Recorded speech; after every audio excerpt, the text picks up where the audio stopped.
নমস্কার বন্ধুরা, Monica's food খাজানাতে সবাইকে স্বাগত। আজ চলে এসেছি আপনাদের জন্য একটি মজাদার রেসিপি নিয়ে। টাইটেল আর থাম্বনেল দেখে তো বুঝতেই পারছেন আজ আমি কি রান্না করব। আজ রান্না করব বাঁশকরুল।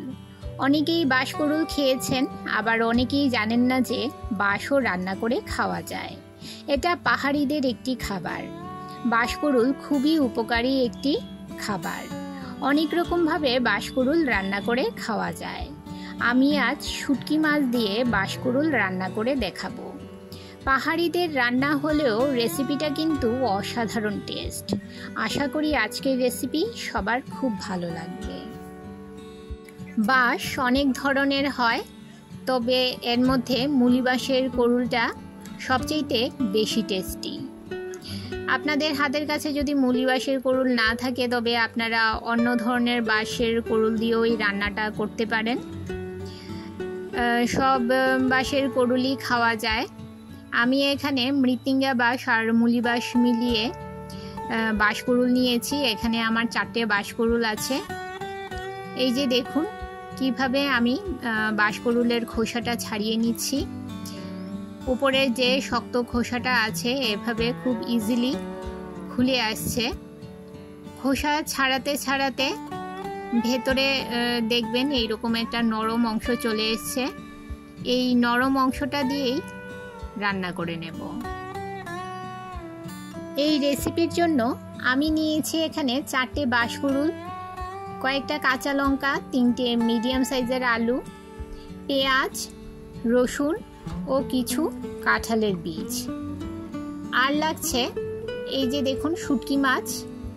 এই শুটকি মাছগুলোকে আমরা বাঁশপাতি শুটকি বলে থাকি।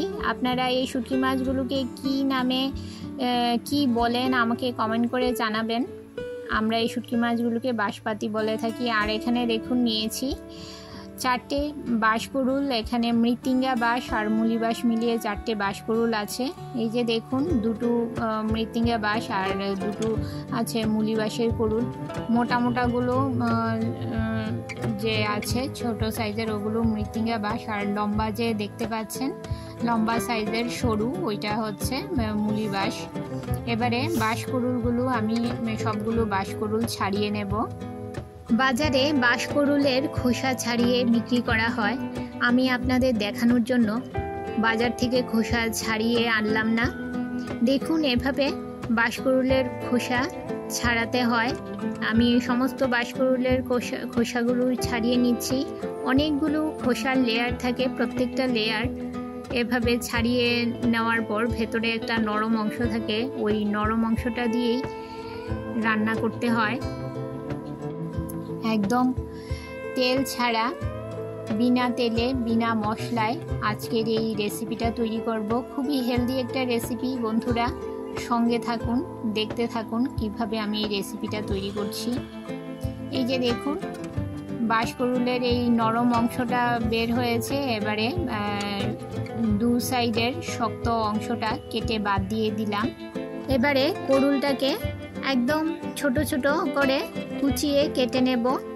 বেশি বড় করে কাটলে করুলটা সেদ্ধ হতে সময় নেবে, তাই একদম কুচিয়ে সরু সরু করে কুচিয়ে কেটে নিতে হবে যাতে তাড়াতাড়ি সেদ্ধ হয়ে যায়। এভাবে আমি সমস্ত বাঁশকরুলগুলো কেটে নেব। বন্ধুরা যারা এই পর্যন্ত আমার এই রেসিপিটি দেখছেন অথচ একটা লাইক দিতে ভুলে গেছেন, তাদের কাছে অনুরোধ, প্লিজ একটা লাইক দিয়ে ভিডিওটি কন্টিনিউ করুন। আপনাদের একটা লাইক পৌঁছে দিতে পারে আমার রেসিপি আরও বহু মানুষের কাছে। আমার বাঁশকরুল কেটে নেওয়া হয়ে গেছে। এই যে দেখুন একদম কুচিয়ে বাঁশকরুলগুলো কেটে নিয়েছি ছোট ছোট করে। এবারে জল পাল্টে পাল্টে 2-3 বার এই বাঁশকরুলগুলো আমি ধুয়ে নেব ভালো করে। আমি এখানে 3টে মিডিয়াম সাইজের আলু নিয়েছি। আলুগুলোকেও একদম ছোট ছোট করে কুচিয়ে কেটে নেব। বাঁশকরুল যেভাবে কেটেছিলাম মিলিয়ে কেটে নেব বাঁশকরুলের মতো। সবজি কিভাবে কাটছেন তাতেও রান্নার স্বাদ নির্ভর করে।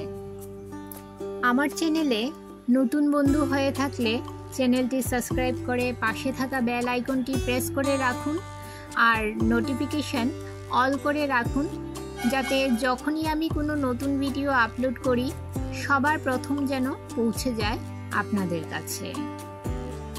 এই যে দেখুন, আমি এভাবে ছোট ছোট করে আলুগুলো কেটে নিয়েছি। এবারে পেঁয়াজ কেটে নেব, পেঁয়াজটাকেও কুচিয়ে কেটে নেব। 3টে মিডিয়াম সাইজের পেঁয়াজকে এভাবে কুচিয়ে নিয়েছি। এবারে একটা হামানদিস্তা নিয়েছি, এতে কাঁঠালের বীজগুলো সামান্য থেতো করে নেব। আপনারা চাইলে কাঁঠালের বীজগুলো কেটেও দিতে পারেন, তবে এভাবে থেতো করে দিলে খুব সহজেই খোসা ছাড়ানো যায় আর সেদ্ধ হতেও খুবই কম সময় লাগে। এই যে দেখুন, এভাবে কাঁঠালের বীজগুলো থেতো করে নিয়েছি। থেতো করে নেওয়ার পর দেখুন কত সুন্দরভাবে খোসাগুলো উঠে আসছে। আর এই যে কাঁঠালের বীজের যে লাল চামড়াগুলো আছে, লাল চামড়াগুলো ছাড়িয়ে নেব। নখ দিয়ে এইরকম একটু প্রেস করলে দেখুন লাল চামড়াটাও খুব সহজেই উঠে আসছে। আপনারা যদি মনে করেন যে লাল এই চামড়াটা ছাড়াবেন না, তবে না ছাড়িয়েও আপনারা রান্নাটা করতে পারেন, কোনো অসুবিধা নেই।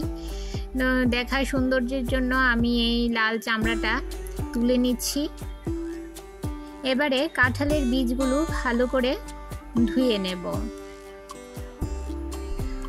আর এখানে নিয়েছি 2টো আস্ত গোটা রসুন, গোটা 2টো রসুনকেও এভাবে ছাড়িয়ে নিয়েছি। এবারে গ্যাসের চুলায় একটা কড়াই বসিয়ে কড়াইতে আমি কেটে রাখা বাঁশকুড়ুলগুলো দিয়ে দিলাম, আর দিয়ে দিলাম কেটে রাখা আলু, পেঁয়াজ কুচি ও কাঁচা লঙ্কা। আমি এখানে 5-6টা কাঁচা লঙ্কা নিয়েছি। ঝালের পরিমাণটা আপনারা যে যতটা ঝাল পছন্দ করেন সেই অনুযায়ী ঝালের পরিমাণটা দেবেন। আমার কাঁচা লঙ্কাগুলো খুব একটা বেশি ঝাল না, যেহেতু বাচ্চা খাবে তাই আমি এখানে কম করেই ঝাল দিলাম। তবে এই রেসিপিটা একটু ঝাল ঝাল হলে খেতে খুবই ভালো লাগে। আর দিয়ে দিলাম যে কাঁঠাল বীজগুলো আমি থেতো করে রেখেছিলাম, সেই কাঁঠাল বীজগুলো এতে দিয়ে দিলাম রসুন, আর দিয়ে দিলাম বাঁশপাতি শুটকি মাছগুলো ভালো করে ধুয়ে পরিষ্কার করে নিয়ে দিয়ে দিলাম। আর দিয়ে দিলাম স্বাদ মতো নুন। আমি এখানে 2 চামচ নুন দিয়েছি, যদি আরও নুনের দরকার পড়ে বুঝে দেওয়া যাবে। আর দিয়ে দিলাম পরিমাণ মতো জল। নেড়ে চেড়ে ভালো করে মিশিয়ে নেব। জলের পরিমাণটা আপনারা বুঝে দেবেন, এমন পরিমাণে জল দেবেন যাতে সবজিগুলো খুব ভালোভাবে সেদ্ধ হয়ে যায় আর জলটাও মোটামুটি শুকিয়ে যায়। আমি এই বাঁশকুড়ুলটা কড়াইতে রান্না করছি। বাঁশকুড়ুল সেদ্ধ হতে একটু সময় লাগে। আপনারা চাইলে প্রেসার কুকারেও 3 থেকে 4টে সিটি দিয়ে এই বাঁশকুড়ুলগুলো, এই সবজিগুলো সেদ্ধ করে নিতে পারেন। তবে আমি যেহেতু কড়াইতে আজকের কুড়ুলটা তৈরি করছি, তাই ঢাকা দিয়ে হাই মিডিয়াম ফ্লেমে 10 থেকে 15 মিনিট সবজিগুলো সেদ্ধ করে নেব। 15 মিনিট পর দেখুন আমার জলটা অনেকটাই শুকিয়ে গেছে, অনেকটা কমে গেছে, আর সবজিগুলো খুব ভালোভাবে সেদ্ধ হয়ে গেছে। একদম সবজিগুলো একদম বেশি সেদ্ধ করবেন না, সবজিগুলো এমনভাবে সেদ্ধ করতে হবে যাতে সবজিগুলো গোটা গোটা থাকে অথচ খুব ভালোভাবে সেদ্ধ হয়ে যায়। ওইভাবে সবজিগুলো সেদ্ধ করে নিতে হবে। বেশি সেদ্ধ হয়ে গেলে আবার খেতে ভালো লাগবে না, তাই একটু গোটা গোটাই রাখবেন। আপনাদের কাছে যদি মেশার থাকে আপনারা মেশার দিয়েও মেশ করে নিতে পারেন। আমার মেশারটা নষ্ট হয়ে গেছে, তাই আমি এভাবে স্টিলের গ্লাস দিয়ে সবজিটাকে মেশ করে নিচ্ছি। সবগুলো সবজি মেশ করব না, বা অল্প পরিমাণ সবজি মেশ করে নেব যাতে সবজিগুলো খুব ভালোভাবে মিশে যায়। এবারে বাকি সবজিগুলো এর সঙ্গে মিশিয়ে নেব একসঙ্গে। উপর থেকে সামান্য ধনেপাতা ছড়িয়ে দেব। ধনেপাতা দিলে এর ফ্লেভারটা আরও ভালো লাগে, খুবই দুর্দান্ত একটা ফ্লেভার আসে। সব কিছু নেড়ে চেড়ে খুব ভালো করে মিশিয়ে নিলাম। দেখুন বন্ধুরা কতটা সুন্দর হয়েছে দেখতে। খুবই হেলদি একটা রেসিপি, বিনা তেলে বিনা মশলায় আপনারা এই রকম একটা হেলদি রেসিপি খেতে পারেন। এই বাঁশকুড়ুল আমাদের শরীরের জন্য খুবই উপকারী।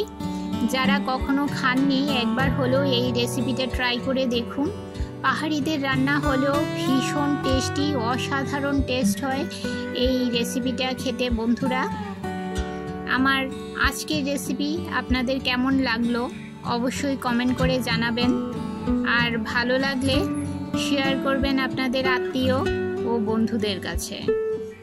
তাহলে বন্ধুরা আজকে এই পর্যন্তই, আবার দেখা হবে আরেকটি নতুন ভিডিওতে নতুন রেসিপি নিয়ে। সবাই ভালো থাকবেন, সুস্থ থাকবেন।